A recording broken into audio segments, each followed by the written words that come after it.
Right. Shanti Prasad గారు, ఇప్పుడు supreme court తీర్పు నేపథ్యంలో పొలిటికల్ పార్టీస్ కట్టుబడి ఉంటాయంటారా?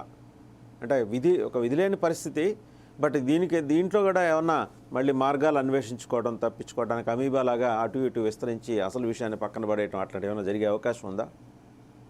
దానికన్నా డిస్కస్ చేసే దానికన్నా ముందు మన వాసుదేవన్ గారు, ఇది ప్రభుత్వం తీసుకొచ్చింది, కేంద్ర ప్రభుత్వం తీసుకొచ్చింది బడ్జెట్ ద్వారా చట్ట సవరణలు. ఏ చట్టాలకు సవరణ చేశారంటే ఆర్బీఐ యాక్ట్ సవరించారు, రిప్రజెంటేషన్ పీపుల్ యాక్ట్ సవరించారు, ఇన్కమ్ ట్యాక్స్ యాక్ట్ సవరించారు, కంపెనీస్ యాక్ట్ సవరించారు. ఇవన్నీ సవరించి తీసుకొచ్చిన దీనిలో RBI, election commission of India ఈ రెండు కూడా అప్డేట్ చేసిన ఈ ప్రపోజల్స్ ని. ఇది మీరు గమనంలో తీసుకోవాలి. అవి ప్రభుత్వ రంగ సంస్థలు. అవును. ఒకటి రెండు కాన్స్టిట్యూషనల్ బాడీస్. అవును. అసలు ఆర్బీఐ అయితే ఈ అమెండ్మెంట్ వల్ల మాకు ఈ డబ్బుకు సంబంధించిన అంశాల్లో ఆ సావరినిటీ పోతుంది అనేది క్లియర్ గా చెప్పింది. ఆ బేరర్ బాండ్స్ మేముగా అసలు ఆర్బీఐ ఇష్యూ చేయాలి, ఆర్బీఐ కాకుండా ఎస్బీఐకి ఇస్తారు, ఎస్బీఐ ద్వారా అది వెళ్తుంది అనేది. అంటే దాని యొక్క అథారిటీని సగం అక్కడ కోసేయడం జరిగింది.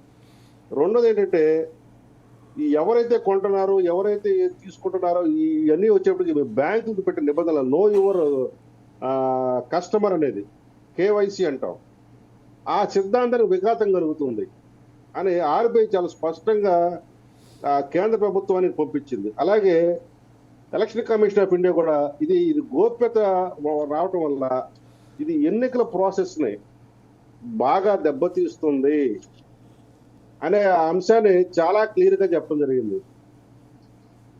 ఈ ఎలక్ట్రల్ బాండ్స్ వచ్చే వాటికి రిపోర్ట్ చేయాల్సిన అవసరం లేదు. పొలిటికల్ పార్టీస్ ఇష్టారాజ్యంగా ప్రవర్తిస్తే అది ప్రజాస్వామ్యాన్ని విఘాతం కలుగుతుందని కూడా. రెండోది, పారదర్శక ఎన్నికలు జరిగే అవకాశం లేదు. పౌరుడికి తను ఎవరైతే ఎన్నుకున్నారో వాళ్ళ గురించి తెలుసుకునే హక్కు సంపూర్ణంగా లేకుండా పోయింది అని ఈ ప్రాథమిక అభ్యంతరాలు లేవనెత్తిన నేపథ్యంలో ఇది ఇప్పుడు ప్రశ్నార్థకం అయింది. అయితే దీనికి ఇంకొక వెసులుబాటు ఇప్పుడు కొత్తగా రాబోతుంది. అదేంటంటే, ఈ చట్టం తెచ్చినప్పుడు ఏమని హామీ ఇచ్చారంటే, ఈ ఎలక్ట్రల్ బాండ్స్ కొనే వాళ్ళకి, అంటే ఎలక్ట్రల్ బాండ్స్ సంవత్సరం 2 సార్లు విడుదల చేస్తారు, వారం రోజుల గ్యాప్ తో మాత్రమే ఉంటుంది. ఆ టైంలో వీళ్ళు కొనుక్కోవాలి, ఆ రాజకీయ పార్టీ ఆ రాజకీయ పార్టీ ఇచ్చినంత 15 రోజుల్లోపు వాటిని ఎన్కాష్ చేసుకోవాలి ఆ యొక్క బ్యాంకర్కి, ఎస్బీఐకి మళ్ళీ అందజేసి.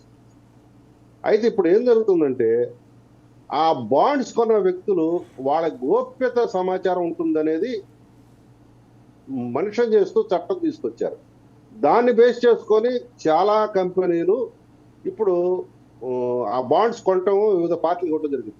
ఇప్పుడు ఆ గోప్యతను తీసేస్తే ఆ యొక్క కార్పొరేట్ శక్తులకి ఏ రాజకీయ పార్టీలకి ఎంతెంత సొమ్ము ఇచ్చారో తెలిసిపోతుంది.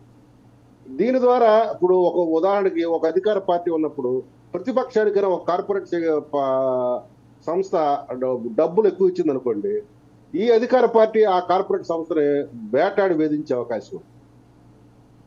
ఇట్లా లేదు, ఇప్పుడు అధికార పార్టీకి ఇచ్చిన రేపు ప్రతిపక్షంలో పార్టీ రేపు అధికారంలోకి వస్తే నువ్వు ఆ పార్టీకి ఎక్కువ ఇచ్చావు కాబట్టి ఈ కంపెనీని ఇప్పుడు వేధించి వేటాడే అవకాశాలు ఉంటాయి. ఇప్పుడు ఈ గోప్యత అనేది తీసేయడం వల్ల మా యొక్క భద్రత చాలా ఇబ్బందుల్లో పడుతుంది అని వీళ్ళు సుప్రీంకోర్టుకు వెళ్ళి రివ్యూ చేసే అవకాశం ఉంది, దాన్ని ఛాలెంజ్ చేసే అవకాశం ఉంది ఈ తీర్పులో. ఆ గోప్యత అంశాన్ని మీద ఆ రోజు మాకు హామీ ఇవ్వటం వల్ల మేము డబ్బులు కట్టాము, ఇప్పుడు ఆ హామీని తీసేస్తే ఎట్లా, మా బతుకులు ఎట్లా అనే అంశం మీద బట్టి వీళ్ళు ఖచ్చితంగా మళ్ళీ సుప్రీంకోర్టుకి వెళ్తారు. ఈ ఎన్నికల్లోపు దీన్ని బయటకు రానివ్వరు. అది ఏదైతే స్కీమ్ ఇచ్చిందో మార్చి లోపు ఈ టైం ఫ్రేము దాన్ని బట్టి ముందుకు సాగనివ్వరు.